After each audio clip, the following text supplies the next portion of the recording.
to help the state's women and children. Mrs. California herself, Kristi Eddy, joins us now with more on her story. Good morning. Hi, welcome. Good morning. I love the crown. Yeah, me too. Thank you. I just love all the Thank you. jewels. Yes, yes. Okay, so Mrs. California, congratulations. Thank you so much. You have this role for a year? Yes, Okay. 1 year. It ends this June, 23rd. And of course, it always involves projects that I guess are required. Is it a requirement that you have a certain type of organization you're working with? There's an expectation of having a platform, and then it's up to the contestant or the queen to decide how she wants to use that platform. So I decided to use my nonprofit, the Women's Ovarian and Medical Education Network, Wonderful. as my platform to advocate for women's reproductive health. Okay, is there a family history or something like that? Why'd you pick them? It's my personal history. It's my own nonprofit that I created in 2016 because in 2012 I had to have an emergency surgery to remove my ovary. No signs, no symptoms. Oh. And after that, I came to find out that there's so many women out there. Over 30 million women at any given time will have one of the many impaired fertility conditions, and Okay. no one talks about it. Yeah. But it's such a prevalent situation, it's such a prevalent crisis, honestly. And so I wanted to give voice to that. Yeah, as you talk with more people who have been through something like what you've been through, and obviously with your nonprofit, what are some of the things that they're warning women about?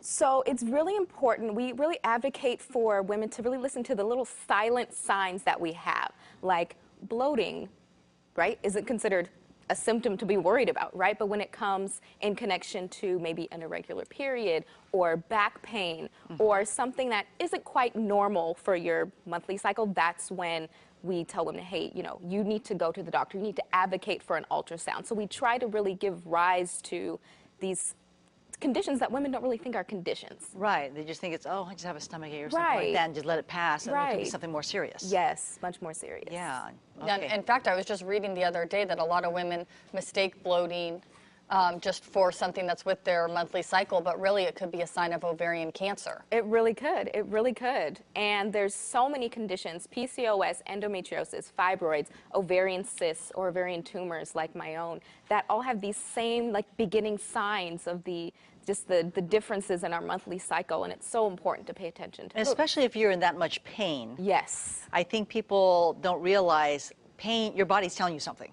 Right. Right. Why do you think people don't talk about this? I think it's still considered taboo, honestly, as progressive as we are in 2018, right, the year of the woman. It's still something that's considered something that we don't talk about. Or as women, right, we're supposed to be superwomen, right? We're the mom, we're the wife, we're the professional, and oh, it's just your period, it's just cramps. Just, you know, keep going, don't complain, right? Don't complain, don't go to the hospital because you have bad cramps. It would be considered just not normal, and we need to normalize it because there's too many women suffering. Where are you going to be over the next day, next week, sharing your story? I'll be back in Los Angeles. I'll be working closely with my board in getting our upcoming projects together. We're working right now to develop our first walkathon in Southern California to raise awareness. So you're just here for the Wonderful. day? I'm just here for a couple days. I was actually in town for an educational conference. Okay. That was taking place. Yes. And I'll Best be part back about soon. being Mrs. California? Oh, wow. Just being able to meet so many people and really advocate for women's reproductive health, and knowing that my students back home are watching and really being a role model for them. That's the greatest part. That's You should wear that crown wonderful. every day. Yeah, and if you don't, I will. You know I will. All right, thank you so much for coming here and sharing your journey with us. Thank you so much for having me. Appreciate that, and stick around, we'll take a little selfie or something like that. Amador County wineries are opening their cellar doors to the public.